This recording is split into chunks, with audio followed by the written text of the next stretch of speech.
ID card, no expirations of membership, no renewal of registrations. Okay, ito po yung pinakamaganda. No expirations of membership po tayo at no terminations of membership. Kahit mapalipat-lipat ka ng ibang networking company, hindi ka mate-terminate. Kasi kalimitan sa ibang networking company, pagka nalaman na ikaw ay nasa ibang networking company, mako-close ang accounts mo. Yung kita mo, forfeited na. Tama? Di po ba? Dito po sa Global Money, kahit mapalipat-lipat ka ng ibang networking company, yung kumikita ka dito, yung kita mo, isesend pa rin namin sa inyo. Kasi bakit? Pinapalagaan po namin yung 1,000 pesos ninyo na invest nyo po dito. Kaya pinapahalagahan po natin po yun. At syempre, pagka po kayo kumikita, kahit nasa ibang networking company po kayo, isesend pa rin po namin yung kita ninyo. Kasi bakit?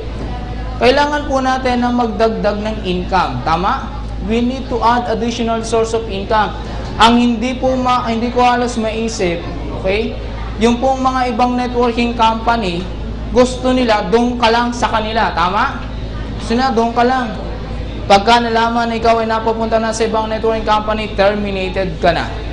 Dito po, napakaganda po ng sistema. No terminations of membership po tayo dito. Gusto nyo po ba yun? Yes! Okay, so yun po yung pinakamaganda dito. Wala po tayong terminations of membership. At syempre, ang pinakamaganda po dito, magpa-ID po kayo. Gagamitin po natin ito sa loan. Okay, kung wala pa po kayong ID, kailangan magpa-ID na po kayo. At halagang 100 pesos naman po ang ID po natin. Gagamitin po natin ito pagka po kayo ay maglo-loan na. At syempre, pagka meron na po kayong ID ng Global Money, sigurado, release ang loan po ninyo. Then, ang potential income po natin is unlimited 500 pesos. Then, bonus income 20K, loyalty income 50K, profit sharing 100K. Saan tayo nagsimula? Sa 1,000 pesos mo. Then, paano ako makakapag-money loan ng 5K? Okay, paano ako makakapag-money loan ng 5K? Pag-usapan na po natin. Okay? Sa 2 tao lang na na-invite mo at nag-join, qualified ka na sa money loan. Okay, bilhin mo, 2 lang may invite mo, tapos qualified ka na sa money loan. Yun yung pinakamaganda, 2 lang po yung na-invite po ninyo. Tapos, meron ka ng schedule sa loan na 5,000 pesos. Paano kung hindi nag-join ang na-invite ko? May makakapag-money loan ka pa rin ba? O halimbawa, sobrang sipag mo.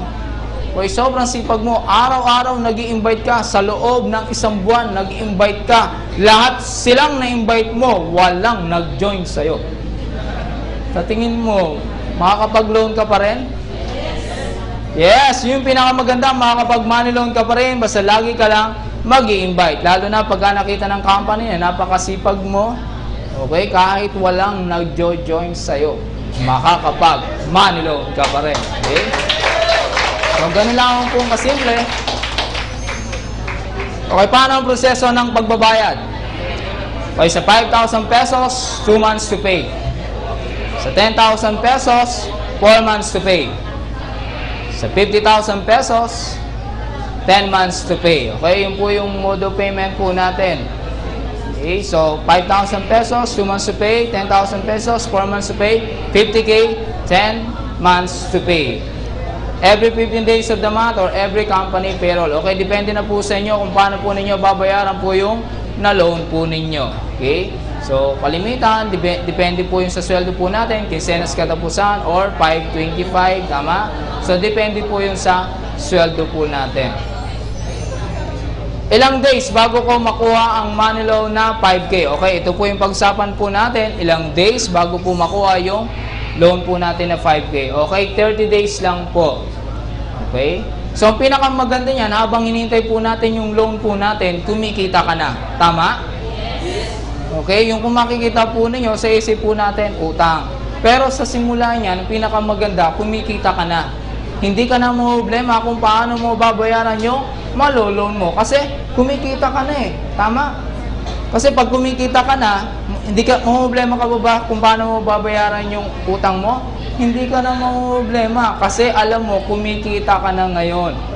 At yung kita mo, siya mo pwede mong pambayad sa na-loan mo. So dito sa sistema po natin, okay? I'm converting your mind to debt-free. Kasi ang nasa isip po natin, utang. Tama? Utang, utang, utang. Pero dito po sa global money, okay, yung nag-innovate po tayo ng sistema. Siyempre, uutang po tayo. Pero time will come. Halimbawa, yung nasa likod na nakakulay green. Okay, ma'am, pagka po kayo kumikita ng 100,000 pesos monthly, uutang ka pa ba? Hindi na, di ba? Pagka ikaw ay kumikita na ng 100,000 monthly, uutang ka pa ba? Hindi ka na uutang. Kasi kumikita ka na ngayon. Tama? So, ito yung pinakamagandang sistema. We innovate the systems that your mind will become debt-free. Okay? Kasi yung isip po natin, utang eh. Okay? Dito sistema po natin, hindi ka na uutang kasi kumikita ka na. Okay? Dito yung preparation po natin. Nagkakaroon po tayo ng preparation. Kumikita na ako ngayon. Ngayon, hindi ka na problema kung paano mo babayaran yung na utang mo. Kasi, meron ka ng kita dito sa global money. Okay? Then, meron bang requirements? Okay? ATM. Okay? Meron po tayong requirements. ATM. Ito po yung mga nagtatrabaho. Then, Xerox Valid ID. Yung mga nagtatrabaho po sa company, di po ba may ATM po yun? May ATM po sila. Okay? So, yung po yung requirements po nila. Magsusurrender po sila ng ATM. Okay? Then, pag-usapan po natin, paano kung wala ATM? Kasi hindi naman lahat ng nagtatrabaho ay may ATM. Tama? Hindi naman po lahat ng nagtatrabaho may ATM eh. So, lalo na pag nasa bahay ka lang, wala naman talagang ATM yon. Alam nga naman, issue mo yung sarili mo. Issue ko yung sarili ko kay ATM para makapag-loan ako. Okay, hindi naman po ganon. Okay, kahit wala po kayong ATM, makakapag-money loan pa rin po kayo dito. Okay, may sistema lamang po tayo. Okay, meron po tayong CI for verifications of residence. Okay, may CI po tayo. Okay, pero hindi ito yung CI ng ibang credit corporations. Kasi yung iba, meron pong ibang nagsi-CI ng credit corporation. Okay, halimbawa, meron pong nagsi-CI po sa inyo na ibang credit corporation. Ano po ang sistema po nila? Alamin po nila yung bahay ninyo. Tama? Tayo mga Pilipino, mababait po tayo. Pagka nandiyan yung nagsi-CI, sasabihin po natin, pasok po kayo sa loob po ng pamamahay po natin. Diba? Siyempre, pagpasok niyan sa loob ng pamamahay mo, ano ang gagawin po nila? Ang gagawin nila, yung mata nila, igagala na. Gaganyan na yun. Anong tinitignan? Mga gamit ninyo. Pagka kulang-kulang ang gamit ninyo, hindi ma-approve ang loan ninyo. Kasi sabihin nun, naku, yung TV na yun, lumang-luma na. Yung DVD na yun, naku, hindi po pwede. Hindi tatama yun sa loan na ano niya. Tapos tatanungin pa, magkano ang sweldo ng mister mo?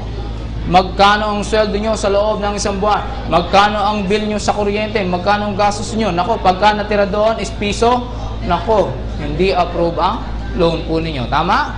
Pero dito po, ang pag-CI po ng global money, alamin lamang po kung saan ang bahay po ninyo. Pagka nalaman po namin na doon ang bahay ninyo, automatic, release agad ang loan po ninyo. Okay?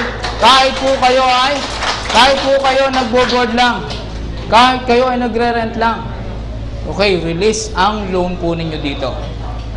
At syempre, submit barangay clearance. Madali lang po bang kumuha ng barangay clearance? Yes! Di po ba, wala pang 30 minutes, may barangay clearance ka na? So, dito po sa paglo-loan po ninyo sa global money, hindi po kayo pahihirapan. Okay? So, mabilis po ma-release po dito yung loan po ninyo. Pwede bang makapag-money loan ulit pagkatapos na mabayaran ang 5K? Okay? Yes, pwedeng makapag-loan ulit, basta lagi ka lang mag-i-invite at magre-refer ng tao. Okay, yun naman po yung sistema po natin, mag-i-invite at magre-refer ng tao.